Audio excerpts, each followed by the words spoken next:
What's going on, everybody? guys? Welcome back to another video where today we're about to review Superman. No, not the Christopher Reeve one back in 1978. We're going to review the James Gunn one that came out this summer. So let's get it. Area of entertainment. Welcome back, everybody. Thank you for tuning in to AOE. And today we're talking about Superman, James Gunn Superman, that just came out this summer in 2025. So let's get into it. So first of all, we're going to have our spoiler-free section in the beginning, give our overall review, and then we'll go into spoilers around the end of the video or halfway mark. We'll put a little spoiler warning right about here. Warning. So, yeah, let's get into it. And Superman or James Gunn's Superman. I mean, I'm going to just call it James Gunn's Superman because James Gunn, if you just Superman. say Superman, that's going to come up. You're gonna find a bunch of videos. Yeah. So Superman 2025, James Gunn Superman. How was it? It was good. I think It was good. it was probably the best Superman movie ever. I would probably say this. I think it's on par, maybe better than the original. Christopher Reeves? Yes. I like this one a little better because it felt more like a comic book. Yeah. It doesn't take itself too seriously, but it does have that more mature audience feel that the DCU has. Yeah. You know, DCU always felt a little more mature, a little more, how you say, more for adults. Yeah. Versus Basically. the Marvel comics For younger and stuff. people, Yeah, it but- always felt for younger people. So yeah, this one's more of a comic book feel. Yeah, and I like I'd how. say, yeah, go ahead. Nah, yeah, I just liked how the way how James Gunn was doing it on how he was explaining that this movie's mainly about Superman, and you see the trailers, we have Green Lantern, Guy Gardner, we have Hawk Girl, Metamorpho in there too. Yeah. But those characters don't take away the spotlight from Superman, and a lot of people were worried about it being a movie jam packed with different things. You see the kaiju in the trailer, and you see a Right. whole bunch of stuff. But realistically, it doesn't really take away from Superman because it's Superman's the main guy, and we see his whole story unfold and stuff. And the whole point is that this movie also is not a movie that you have to do homework on. Right. Because James Gunn was saying oh, you don't have to watch no movie for it, just watch this movie and it'll explain everything. And this movie really does do that. It's not an origin movie, but the origin is still kind of briefly shown, but it doesn't take away from the fact that it's still a Superman movie. Yeah. because in the old Christopher Reeve movie Part 1, a good portion of that that first 25-30 minutes is just Superman's origin. And same thing with let's say a Spider-Man Tobey Maguire one, the first 30 minutes or something is just his origin. So it's this, it just cuts right into action, oh shoot, Yeah. right there. Well, throughout the movie, we do get his origin and kind of flashbacks and video feeds. Yeah, So it's they do give us the origin for the people who don't know who Superman is. but it's not overdone. It's not overdone. It's a couple minutes. They don't really focus too much on it. Everybody knows Superman. And I think this movie was really good because, I mean, it doesn't focus on his story. This is I wouldn't say a seasoned Superman. I'd say he was a little still amateur. It says that he's only been Superman for 3 years. So 3 years Superman. So it kind of shows because his fighting style and the way he fights monsters is kind of still amateurish. He doesn't really. He's still learning. He still gets beat up, and it kind of shows that he's not the all-powerful being that Superman is. In the beginning of the trailer, we see him get knocked out in the snow, so it's that's not a spoiler. Yeah. You know, Superman does get beat up, but he is still strong. Yeah, we'll talk more about that in the spoiler review. Overall, it's a great Superman movie. Yeah, it's a good movie because it shows what Superman was supposed to. Because a lot of people recently in these recent years seen Superman as this evil Superman, because we got the Injustice Superman that was evil. We got a Homelander type of character in The Boys that he's evil. So it's throughout the years we had gotten evil Supermans, and that's what people see as Superman. Oh, he has to be mean, scared, like that guy. But Superman was always a symbol of hope. But he was always, since the original comic books, he was not supposed to be like that. He was supposed to be bright and show hope to people. So that's what James was trying to do, and I like how he did that. Where that was the whole point. And you see in the movie there's hints of that where it's right. He doesn't want to kill the creatures. and stuff like that. There's stuff in there. He has his humanity, even though he is an alien from another planet. He has humanity. He is a human. Yeah. Per se. So, without getting further into it, that's overall it's a great movie. definitely go watch it. It's a must watch. I think it's the best Superman movie we've had in a long time. Yeah. So yeah, our review on it. Me personally, I'm gonna give it a 8 out of 10. Nah, man, you gotta give it a 9. So he's giving it a 9. I'm giving it an 8. We'll split the difference. Go 8.5 for the AOE review. Okay. The AOE review is gonna give it Okay. an 8 out of 10. We'll put it Yeah. right here, John.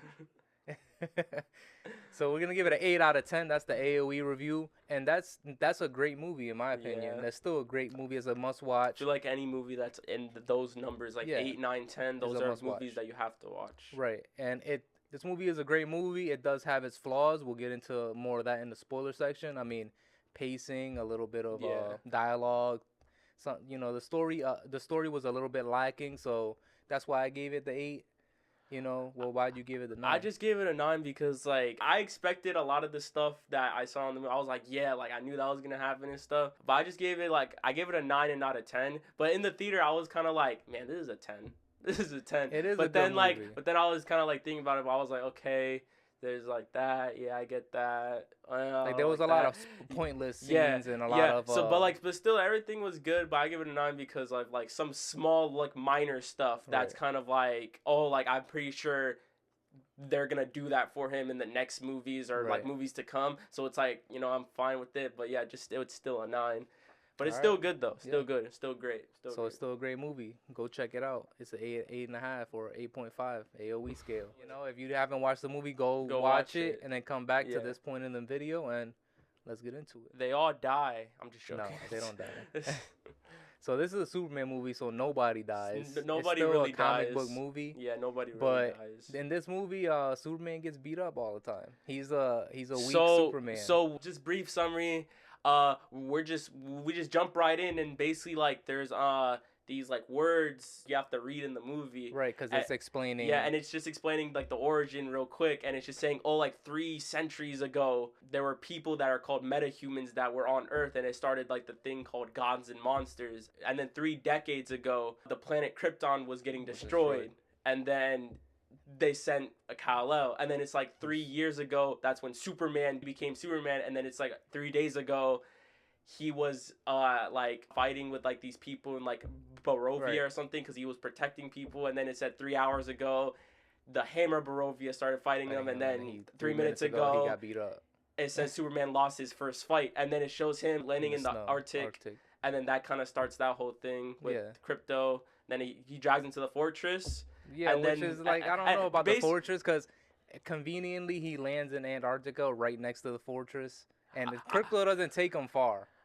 It felt like he just took him a couple blocks. I think that what happened was that when the Hammer Barovia punched him off screen, he started to fly away, but then Superman was trying to guide himself towards the Arctic and push him towards closer to it. Right. So that's all the beginning of the movie. But the beginning of the movie is literally a fight. We're thrown right into a fight between Superman and these 2 metahumans that are pretty much Lex Luthor's minions. Yeah. He biologically created these people. And spoiler alert, the Hammer Barovia is... It's Ultraman in disguise. A clone of Clark Kent. Yeah, so that's one spoiler that Ultraman, Ultraman of course is a clone of Superman, which Lex explains throughout the battles and years that we fought, I got a sample of your hair and I cloned you, which crazy thing that happened in Superman 4 with Christopher Reeve, where Lex Luthor got a piece of hair from Superman. He cloned him and made Nuclear Man, which it's kind of the same concept. Yeah. And I was kind of iffy on Ultraman because technically Ultraman is an evil Superman from another multiverse in the comics. So I was like, Ultraman, is this character, and if Lex made him, it's kind of okay, so the whole Ultraman multiverse thing is kind of out of the picture now. But anyways, I kind of liked that whole thing because it kind of showed Lex is oh no, Superman's not the strongest. Ultraman, this is the strongest dude. Because he's a Superman without emotions. And then the engineer villain was cool. I liked cool, her cool power. I just think that for me, the reason why I gave it an 8 is because Lex Luthor seemed like more of an obsessive girlfriend. He was just a jealous person. But that's the whole point. That's the way he is. That's the whole point. In certain comics, Lex Luthor actually has better reasons why he hates the metahumans. But that's the thing, is that the overall reason in the comics is that he's jealous of Superman because he is not Superman. Because he wants to, basically, Lex Luthor in the comics, if you guys don't read comics, he basically just wants to become Superman. And that's why he hates him too much. If he could clone Superman, he could modify his body, which is why he makes the suit. In the comics, there's like some like weird stuff where it's like he tries to, but then it's like his blood type doesn't, like, his comics are weird, but they try a lot of things. So without giving too much of the movie away, pretty much we lose with Superman. Superman loses. Yeah, like, but there's a war going on with Barovia. That's like the like it's the fictional place in the movie where it's just like this kind of like foreign country, and then it's like a more political aspect of it, and it's like the political being of Superman and who he protects. Yeah, and he's a superhero for the world, and not just the United States or wherever Metropolis. And basically the entire movie is just trying to show Superman has to learn to be human more than just his being a Kryptonian and stuff. But he's only known to be. He's only been human. You know what I mean? Like, he's only known being a human. He's never grown up in Krypton, so he doesn't. But that's the thing, though, is that the whole point of it is he understands, like, oh, he was sent to Earth to do good things. Right. But then of the video that his parents. But then we figure out that his family or his parents, they were like, oh, do good things in Krypton, but you're gonna be superior than everybody, so rule them and keep our culture alive. So then he kind of is like a fish out of water, and he's like, oh my god, like, I don't know what happened. Which I don't know. That kind of gave me like Invincible vibes with the Viltrumites. That's the thing, Invincible, it copied off of Superman. Yeah, but I mean, James Gunn could have went a better way. I think he didn't have to, because Invincible is popular right now. I think the way how he did it was like the best way. Yeah, because then it didn't make sense, because at the end of the movie, after everything happens, we see his cousin, Supergirl. Yeah, because it's like, where's her video? Like, she should have been sent. James Gunn said that he's doing a Supergirl movie after Superman, and he's basing her story off of the comic Supergirl Woman of Tomorrow, where Supergirl was sent, her space shuttle was sent off another planet that was like bad. The comic, basically she had to be a survivor in space that basically, like, it was just like bad for her. So basically the whole point is that he wants to show Superman as a person that was sent to Earth, a good Boy Scout type of character that is a symbol of hope. And then you got Supergirl, where she had to fight to survive and basically show her side of the galaxy, and we're like, oh shoot. But I want to see that movie, because when we get introduced to her in this movie, she doesn't seem like an asshole. She just seems like, a high school, not high school. A college girl. And just say, like, sorry that we just like breathe over that, but yeah, Supergirl is at the end of this movie. Yeah, Supergirl shows up, but it makes sense, because throughout this movie, Krypto is with Superman, but Krypto is not his dog. Yeah, which is, he's been fostering or watching over Krypto for Supergirl, that's her dog. Yeah, and a lot of people would think like, oh yes, Krypto is just like in there for some scenes, but no, he's actually he's pretty main. Point. He's kind of a main character, because Superman gives himself up to the government, and Lex Luthor pretty much destroys his the Fortress of Solitude. And then he kidnaps Krypto, so it's like, all right, now I gotta go get my dog. Now it's John Wick. So he's like, he goes to Lex and fucking threatens him and says, "Where's my dog?" Lex records it, and then he gets all the ammo to get him arrested. I think that scene is pretty like cool, because he set him up. No, not just that, but like the scene where like Superman is showing that, yo, like, I'm the guy that could like kill you right now, but then Lex is just like chilling. He's like, I don't know what you're like, and it's just that scene with them, with Nicholas Hoult and David Cornswell. I feel like that scene is awesome, because it shows his Lex Luthor not being scared of a person that is definitely stronger than him and all that, but he knows that he has that power to be like, nah, man, like, you can't do this to me. And it proves his point, because the whole time he's trying to get Superman arrested, or put into his little jail cell in the pocket dimension. Yeah, which is another plot. Like, I don't know. I think they could have got rid of that. No, I think I think it was worth it. I think they needed that, because remember, like, they needed a big plot. Yeah, I think it's like this. So you know how like superhero movies, like Spider-Man 3 and Amazing Spider-Man 2, people hated it because there was just so many villains in the movie. I think that because it's like that, because like if you compare Spider-Man and Superman, obviously Superman is a more stronger being, so it's like he has to have a whole bunch of things and villains to fight. so it can raise the stakes higher. So it's like, yo, like in the moment where it's like, oh, True. the Barovia is about to like take over this other country, and the kids are like, yo, like Superman, help us. So he's like, oh, I gotta save them. But then Mr. Terrific's like, oh, the rift is opening, I need your help. So now Superman has to like balance basically balance like what he like, yeah, and all that. And I showed it, just makes it more like stakes on like, oh, there's a reason why Superman needs like a whole bunch of things that he has to like fight, so he can like actually save them. But that's why Spider-Man 3 and all them didn't do so well, because it's like, oh, Spider-Man has to face all the villains, all these villains, and like it's like, oh, like of course he's not gonna win, and he needs help from like Green Goblin and all that. But that's a whole nother like, you know, thing with Spider-Man and stuff. But yeah, but anyway, Superman, I feel like he needs those type of stakes to basically be that guy, especially like because Lex Luthor's not in his suit yet. No, we don't have a big villain yet like General Zod or Brainiac, where it's like a big threat. It's more like it's just there's a war going on, and then there's a rift opening. It's pretty much like a human story. Like he has to make a human choice of saving the people in Barovia and that conflict, or saving the world. Yeah. And it's like, well, he gotta save the world because.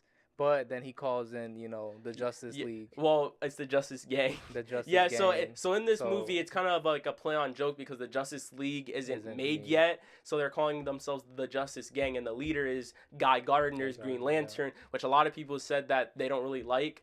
Well, because he's supposed to be an asshole, but he is an asshole. But that's the whole point. But it's also like what I was reading is a lot of people actually liked him, and like they grew to love the character because he was more relatable. Thank you. So yeah. But a lot of people like Joey. He was like, oh, like Jon Stewart would have been cool, or Hal Jordan. They could have chosen a whole bunch of people, but I feel like Guy Gardner, you can't have like too many likable characters. Yeah, and a super like that's the whole thing is that it's a superhero project. I mean, it's a Superman project where it's like you gotta love Superman. Yeah, like it's like you can have those characters. Like I liked Hawk Girl, Miss Terrific, and Miss Terrific was actually a very important. Like he was an important character out of like all three of them. He was probably like the best out of the three. Yeah, I liked. And but Guy Gardner was cool. He was the leader of the Justice Gang, and until Superman takes over. But anyways, Guy Gardner was the leader, and then Hawk Girl was cool. Then we got Metamorpho, who got introduced in the jail. Which got introduced in the jail, and then the Kryptonite. He turned his hand to Kryptonite. It was cool. There was a whole bunch of like story points, but it's like it all makes sense, right? Which is cool. Which is nice because I felt like the Snyderverse was a little too convoluted, and he wanted to do too much. Yeah, and he lost the soul. Yeah, of the comic book. You know what I mean? Like when you do too much of the comics, I mean, when you far from the the source material, you lose the soul of what all the fans love. So when Zack Snyder Zack Snyder freaking made his thing, it was too out of there. Like I get making the your personal series, but you got to do what the fans love. Now we're going to go into Zack Snyder territory, but I'm just saying, no offense to him, but I just feel like he just rushed Batman vs. Superman. Yeah, but because it's more like... Because he had to introduce Batman in that. Yeah, but that's the whole point is that you introduced Man of Steel. Of course, Man of Steel was an okay Superman movie. It wasn't the greatest. It wasn't okay. But still, though, it's like, hey, like, the first Iron Man movie, a lot of people kind of say it's an okay movie too. So it's like Man of Steel was an okay movie, but then right after that, you introduce Batman vs. Superman, which you introduce a new Batman, and then Wonder Woman 2. It's like, why would you introduce the trinity of superheroes in your second movie, and then a versus movie, and in a versus movie, and you kill Superman at the end doing the Death of Superman thing? And then it's just like, it was just a whole bunch of, it was a jumbled mess. What I think he could have did was make 3 separate movies, giving them origins. Yeah, he should have spaced them out. He should have He could have just did the Marvel style, I think, and then do an Avengers. Like I think he should have did Man of Steel, and then Batman, and then Wonder Woman, and then maybe Aquaman. Well, Aquaman didn't show up in V. Well, he showed up in Justice League, though. Yeah, but... So I think that it should have been like that. It should have been like those 4 characters, and then it leads to a Justice League movie, where in that movie we get introduced to Cyborg and Flash. And then it shows that whole thing, and then at the end of that movie, like Avengers, it teases Darkseid. and then it keeps going, Keeps and maybe going. eventually we'll get a Batman v Superman. So And then it'd be like but, Civil yeah, War. Yeah, but that's the thing, 'Cause though. then Is you're that, just copying yeah, Marvel. but that's what I was saying. Like, oh, they're copying. So I think that change it up, maybe do something different, and make it to where like it's different in some way. But still, though, I think that it could have been better. But anyways, we're kind of sidetracking. Yeah. But Superman, yeah, like the whole story was cool. Like there was stuff going on with like the Daily Planet, Jimmy Olsen. Yeah, little side story. And Lois Lane and Mr. White. That whole thing was cool. Jimmy Olsen had like a little relationship with Lex's girl, which kind of helped out. Which helped out because he got information, but he didn't like the girl, but Yeah, she it was liked like a little him. side plot. It was like a little funny like side plot. This Superman movie introduced a lot of comedy, I think, like Yeah. more so than the other ones that we've been given. Yeah. So it was a good input because I mean you expect that from James Gunn coming from Guardians of the Galaxy, like and the Suicide Squad. Suicide Squad. It was a good plot. Just Superman was just trying to learn Right. to be human, and I don't know why, but like I feel like the coolest scene to me is the scene in the beginning where his parents are talking to him in that alien language, and then the robots are like, oh, he feels comfort, and I feel like that scene, like I don't know why, I just like it. His father's like, oh, Kal-El, I love you more than this, I love you more than land and stuff, and it's just like it was cool because so in the beginning he finds comfort in that video, but then at the end when he's getting healed again, the robot says the same thing where like, oh, put on the video, he finds comfort in it, but this time it's his Earth parents. Yeah, which I felt like that was okay, awesome. Now it's like you see the kind of the turning point where like he was more focused on his Kryptonian history, and now he's like, no, I'm human as well. Like I'm from Earth. And I think that's the whole point too, is that there's little scenes where like the part where we see Clark Kent going to the Daily Planet on how his mother calls and he's kind of trying to like, hey mom, I'm at work right now. Okay mom, bye. Like he was kind of pushing them away in some case, and there was a scene where he sees them and then there's like 20 something missed calls from them and he doesn't answer. So the whole movie is like him trying to like, he's focusing on being a Kryptonian and kind of like that. But then towards the end he learns, oh, I'm actually human. Yeah. Like I have to basically I am a human. That's what it's just awesome. Yeah, it was a good development movie. But anyways, that's our review for Superman 2025 or James Gunn Superman. The kickoff to the Gunverse. The Gunverse. I think that's what they're calling it, or I'm gonna call it that. Yeah. Because our next movie is what, Supergirl? Yeah. Oh, and just to say, like, there's no crazy post-credit scene. James Gunn did say that he doesn't like to, or he doesn't want to do crazy post-credit scenes. So all those people that said this character's gonna come out at the end or this, no.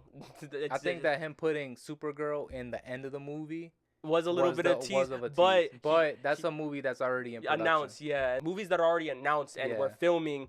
We're gonna put them in that movie. It makes sense because everything gets canceled nowadays. Yeah. So I think when he knows that a character in a story is firmly like, oh, we got it, that's when he'll like kind of tease it. But he won't tease nothing that is not firm. They're gonna do it because like Marvel has that problem with a lot of the like things in the old Green Lantern with Ryan Reynolds, and like that teased Sinestro at the end, but that led nowhere. Well, they canceled the sequel anyways. But still, though, it's like the sequel wasn't even firmly like, we're gonna do it yet, and they still teased it, so it's like a cliffhanger that was never done. So I think he doesn't want to do that.